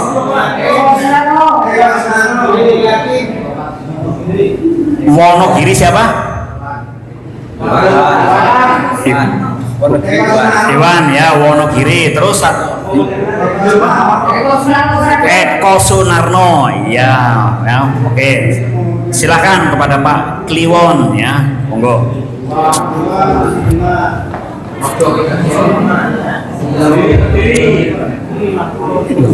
Ya, terima kasih. Selamat siang untuk semuanya. Ya, pertama langsung saya mau memberi pertanyaan seperti yang mungkin tadi sama yang dialami teman-teman pembuatan rekening baru itu. Saya mungkin 1-2 tahun yang lalu saya pernah mengalami membuat rekening baru BRI di Godong, karena kebetulan juga saya ini alamannya di wilayah Demak.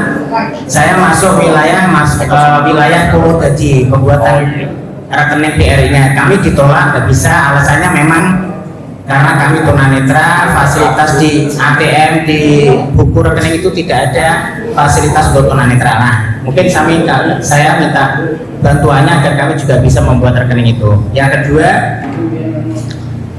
akhir-akhir ini saya sering didatangi bukan untuk tetangga saya yang kebetulan tetangga saya ini masuk perusahaan namanya CNS katanya Pak, itu perusahaan dari Inggris. Nah, perusahaan itu katanya mempermudah kita yang terkena waktu itu faktor pandemik corona waktu itu, jadi kita dipermudah untuk bisa bekerja. Nah, caranya bekerja itu adalah kita harus menabung, dan pekerjaan kita mudah sekali, hanya mengupload video. Jadi kita disuruh screenshot video lalu kita upload ke sana. Nah, jadi kita awal dipintain 360.000 untuk tabungan pertama, tapi kita mendapatkan bayaran itu 1 harinya 10.000. Kerjaan kita hanya disuruh ngupload 5 video, 1 video itu dihargai 2.000, seperti itu. Nah, untuk memperbanyak agar kita ini dapat tambahan penghasilan, kita suruh naikin lagi peringkatnya sehingga jadi sekitar 18 juta. Nah, yang seperti itu gimana?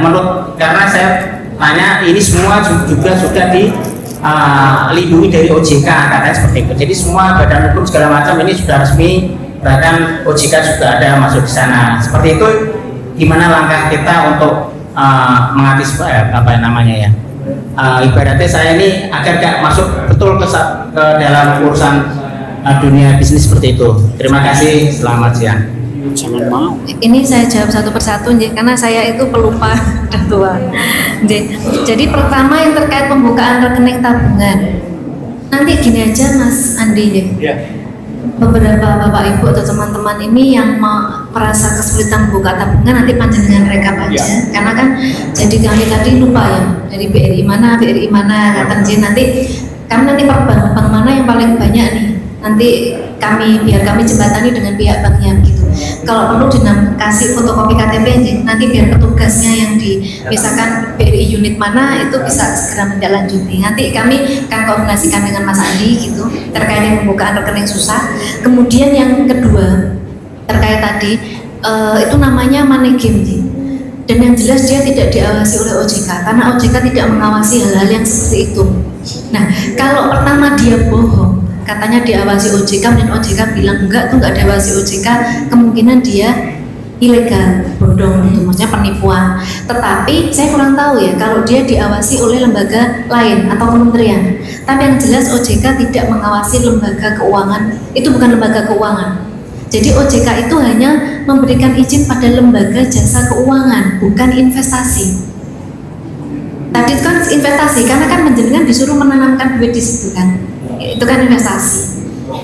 Jadi kalau ini rabaan saya sementara itu penipuan karena dia sudah bilang diawasi oleh OJK sedangkan OJK tidak ada mengawasi kegiatan usaha seperti itu. Ngaten Pak Ade, mungkin pertanyaan kedua. Ya silakan yang dari Wonogiri. Wonogiri, tadi dari Wonogiri mana? Baik, terima kasih atas waktunya. Pertanyaan saya terkait pidana ya mungkin ya karena dari awal tadi juga sudah menceritakan bahwa ada kasus-kasus yang akhirnya juga ya mungkin terselesaikan tapi istilah bagi yang itu nggak kena pidana seperti itu. Mungkin dari segi hukumnya atau segi itunya agak diperluas lagi jadi dan para penipu-penipu itu bisa kapok begitu ya. Jadi kalau banyak kasus di masyarakat itu kan kalau penipu bagi yang mungkin sudah jelas kelihatan kirim ke nomor rekening sekian atas nama ini dan mungkin atas nama ini ada bekas digitalnya juga ada gitu kan mungkin itu sudah agak jelas. Nah mungkin banyak kasus yang tidak terselesaikan yang berakhir ya sudah dilaporkan dan akhirnya juga ya sudah ikhlas seperti itu kan. Maksud saya mungkin bisa diperluas untuk hukumnya jadi terjerat orang-orang yang nakal itu kapok begitu. Terima kasih. Baik Bapak, terima kasih masukannya. Jadi memang kalau untuk penanganan hukumannya itu memang nanti ada di kepolisian kata Pak. Jadi kalau di OJK nanti yang akan menangani yang dari lembaga jasa keuangan yang nakal gitu. Tapi kalau misalkan untuk kayak investasi ilegal begitu, otomatis kan harusnya nanti kepolisian gitu Pak. Nah ini juga terkait dengan laporannya. Laporan yang disampaikan masyarakat kalau bisa ya lebih detail gitu, misalkan kalau ada nomor WA-nya orangnya, nomor teleponnya, nomor rekeningnya gitu. Tetapi memang kewenangan penanganannya itu ada di kepolisian kalau yang untuk investasi atau pinjaman online yang ilegal. Nah kalau yang legal nanti OJK yang jewer. Katakan Pak J, kita harapannya nanti sama-sama ke depan juga lebih baik begitu penanganan hukumnya. Cuman ya mungkin itu Pak karena jumlah polisinya berapa, penjahatnya biro gitu Pak. Nah kadang-kadang kemudian mungkin samalah penanganan pidana atau tindak kejahatan itu akan diutamakan yang diprioritaskan mana gitu. Mungkin yang paling banyak merugikan gitu ya masyarakat atau seperti apa saya juga kurang tahu mekanismenya di kepolisian dalam menangani kata Pak. Selanjutnya Bapak tadi dari mana? Yuk silakan. Sragen.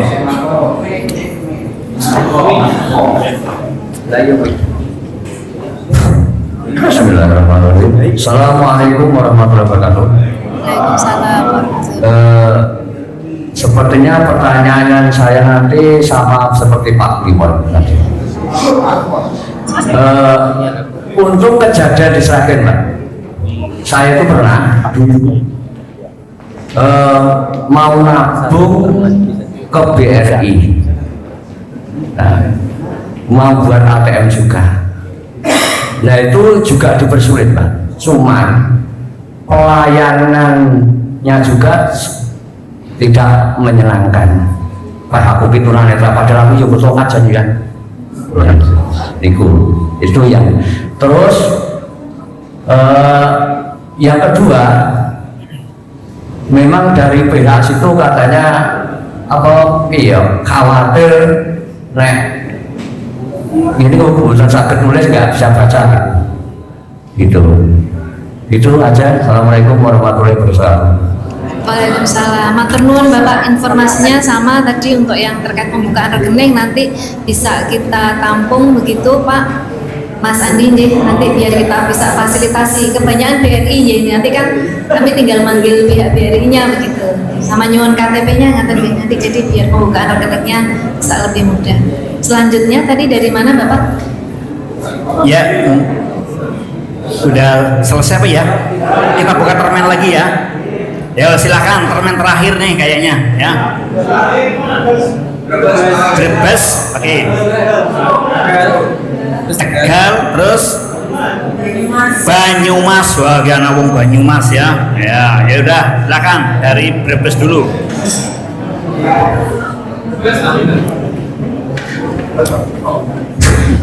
Assalamualaikum warahmatullahi wabarakatuh. Terima kasih waktu yang diberikan.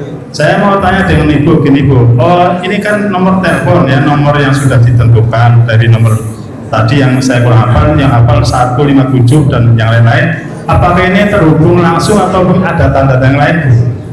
Terus apakah ini untuk semua OJK yang ada di Jawa Tengah atau gimana Bu? Terima kasih. Izin saya jawab dulu. Jadi yang diingat biar gampang 157 gitu aja nih. Nanti WA-nya kan tinggal 081 157-nya 3 kali. Nah, ini langsung terhubung dengan OJK. Dan ingatan Pak J, OJK tidak pernah memungut biaya untuk layanan apapun.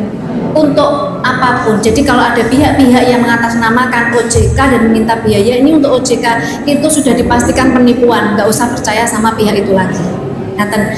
Dan tadi yang 57 tadi terhubung dengan OJK Pusat Pak, Jakarta. Di sana memang sudah pusatnya untuk penanganan pengaduan Pak, jadi nggak perlu khawatir. Gitu ya Mbak Irza. Yang dari Tegal mungkin selanjutnya. Ya silahkan Tegal. Nama ya jangan lupa. Ya, Assalamualaikum warahmatullahi wabarakatuh. Saya Muhammad Ainul Yakin dari PDI Kabupaten Tegal. Mohon izin bertanya Ibu. Ini untuk masalah yang secara online gitu ya, masalah yang secara online itu sudah sangat jelas, tapi ini saya secara pribadi ini banyak menemukan, terutama yang di pedesaan itu banyak sekali yang istilahnya itu bank titilan Ibu. Jadi itu bank harian yang meminjamkan uang ke masyarakat yang memang sebenarnya kelihatannya menolong, tapi kalau menurut pendapat saya itu lumayan mencekik masyarakat gitu, itu dari bunga-bunganya, dari cara penagihannya yang setiap hari datang ke rumah. Kalau misal dari store juga cara menagihnya itu kurang etis lah. Nah, apakah bank harian yang seperti itu ada yang terdaftar di OJK? Terus apakah OJK mengetahui adanya hal seperti itu? Dan ini offline Ibu, bukan online. Kalau yang online mungkin ini dilacak ya, tapi kalau yang ini offline, jadi masyarakat nggak ada yang mungkin tahu cara melaporkannya bagaimana, dan mungkin dari OJK atau dari pihak-pihak terkait juga mungkin belum mengetahui gitu. Jadi ini bagaimana solusinya dan apakah OJK sudah mengetahui hal ini Ibu? Terima kasih. Matur nuwun sekali Bapak masukannya. Jadi banknya ini untuk dikatakan bank itu harus yang berizin loh. Kalau dia nggak punya izin dari OJK jangan dikatakan bank. Jadi ini ada dua kemungkinan. Apakah dia itu BPR, Bank Perekonomian Rakyat, karena biasanya yang jemput bola ke nasabah kemudian pinjamannya harian itu ada itu Bank Perekonomian Rakyat. Kalau memang dia bank perekonomian rakyat, namanya apa, baru kami bisa tahu dia terdaftar atau tidak. Tetapi kalau dia itu rentenir perorangan, minjam uangnya perorangan gitu ya, itu tidak berizin di OJK dan mungkin OJK juga tidak mengetahui. Nah, harap kalau ada rentenir atau perorangan yang meminjamkan uang kemudian dirasa meresahkan ya, kalau meminjam uang antar teman itu atau perorangan kan biasa ya. Tapi kalau dirasa prakteknya meresahkan bisa dilaporkan kepada kepolisian kan? Atau mungkin di level kepala desanya dulu, Pak Camat kata. Tapi kalau itu memang benar-benar bank, nah itu harusnya kita bisa ngomong dia bank kalau sudah terdaftar dan berizin di OJK. Kalau tidak ada, kita tidak bisa bilang bahwa dia itu bank. Ngaten ya solusinya. Nggih, ngaten nuwun sangat. Iya, Banyumas silakan.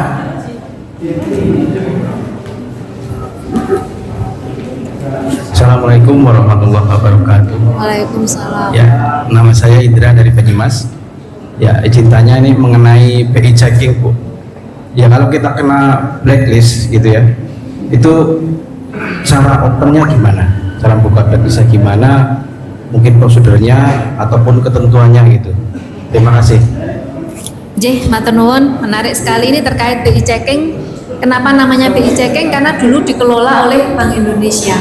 Sekarang namanya SLIK, SLIK, Sistem Layanan Informasi Keuangan, dikelola oleh OJK. Caranya membuka blacklist gimana? Jadi ngaten Bapak, yang namanya SLIK itu adalah suatu sistem yang disediakan oleh OJK yang mengisi siapa? Perbankan, finance, lembaga jasa keuangan. Jadi mereka sistemnya lapor ke OJK.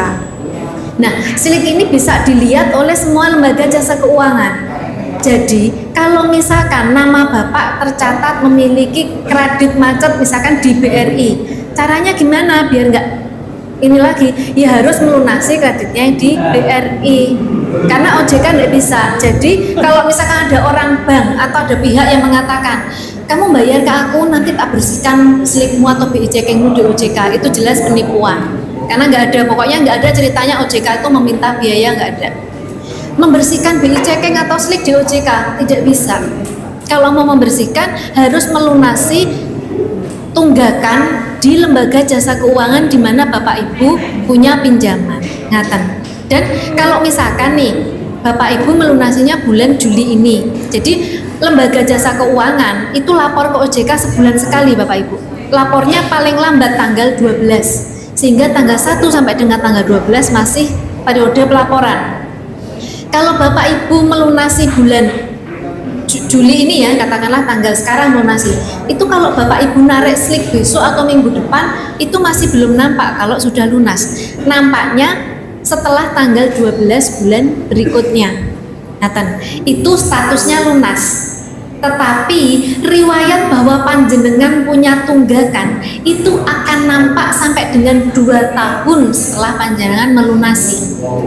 Jadi misalkan panjenengan melunasi di Juli 2024 ini, riwayat Bapak Ibu punya tunggakan itu akan kelihatan sampai dengan Juli 2027. Di posisi Agustus 2027 sudah tidak nampak bahwa punya tunggakan. Seperti itu.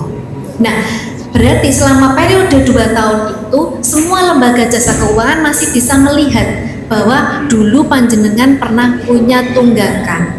Tujuannya apa? Memang untuk mempermudah analisa kredit semua lembaga jasa keuangan. Ini loh dulu pernah ada nunggak-nunggak tapi akhirnya dilunasi kok, gitu kan, ada pertimbangan. Ngaten ya Pak, matur nuwun sangat. Iya, demikian ya barangkali. Jadi acara sudah selesai dan karena di sini ada duta ya, nggak ada salahnya ini untuk statementnya ya. Nah, oh ya, oke, karena ini sudah selesai, silakan Bu, barangkali mungkin ada catatan-catatan ataupun bekal-bekal yang perlu diberikan secara singkat, silakan Bu, ataupun close system. Jadi, matur nuwun Bapak. Sebelum kita akhiri, saya berpesan kepada Bapak Ibu, terutama adalah lindungi data pribadi kita dari siapapun, data pribadi dan aset pribadi kita dari siapapun. Kemudian yang kedua, apabila Bapak Ibu disabilitas memang mengalami kesulitan, jangan takut menyuarakan kepada OJK. Semoga kami bisa membantu. Demikian, semoga tadi apa yang saya sampaikan bisa bermanfaat kagum Bapak Ibu semua. Demikian Pak. Ya, nah berikutnya Mas Andi silakan, barangkali juga mau ada closing statement, silakan. Ya. Baik, terima kasih. Baik, untuk teman-teman semuanya, alhamdulillah untuk ilmu pada siang ini yaitu tentang literasi keuangan berakhir, dan harapan kami nantinya teman-teman yang pengurus ini hadir di sini dapat memberikan informasi selanjutnya ke anggota-anggota dan ke keluarganya. Nah, apabila nanti memang belum puas juga, tadi sudah disampaikan oleh Ibu Iip, ada OJK di Tegal, kemudian Semarang, Solo, Purwokerto, dan Jogja nggak ada di sini ya. Nah, itu bisa kita fasilitasi gitu, kita jembatani gitu. Artinya bisa menghubungi saya untuk kita teruskan ke OJK masing-masing daerah. Itu yang dapat saya sampaikan. Sekian. Izin menambahkan sebentar. Silakan. Saya lupa tadi. Jadi Bapak Ibu kalau kagungan IG, mohon nanti follow IG-nya OJK, namanya OJK_Jateng. Nah, panjenengan follow, kemudian setiap Kamis jam 4 sore kami itu ada live di IG. Isinya edukasi macam-macam, kadang tentang finance, kadang tentang pegadaian, tentang slik, tentang pinjaman online, kan? Dan jadi nanti bisa untuk tambahan pengetahuan Bapak Ibu. Kemudian ada juga hadiahnya bagi yang bisa menjawab kuis atau bagi yang bertanya dan pertanyaannya terpilih untuk dibacakan. Terima kasih. Ya, demikian ya. Dan apabila masih kurang puas, nanti panjenengan di PD masing-masing bisa bikin seminar, dan insya Allah nanti OJK di kabupaten kota yang ada di sana siap untuk hadir gitu ya, untuk memberikan pencerahan ataupun seminar kepada teman-teman yang PD akan mengadakan. Demikian, akhirnya mari kita tutup sesi ini dengan bacaan hamdalah. Walhamdulillahirabbil alamin. Akhirnya saya apabila banyak salahnya saya mohon maaf yang sebesar-besarnya. Akhirnya usikum wa nafsi bitaqwallah wa billahi taufiq wal hidayah. Wassalamualaikum warahmatullahi wabarakatuh.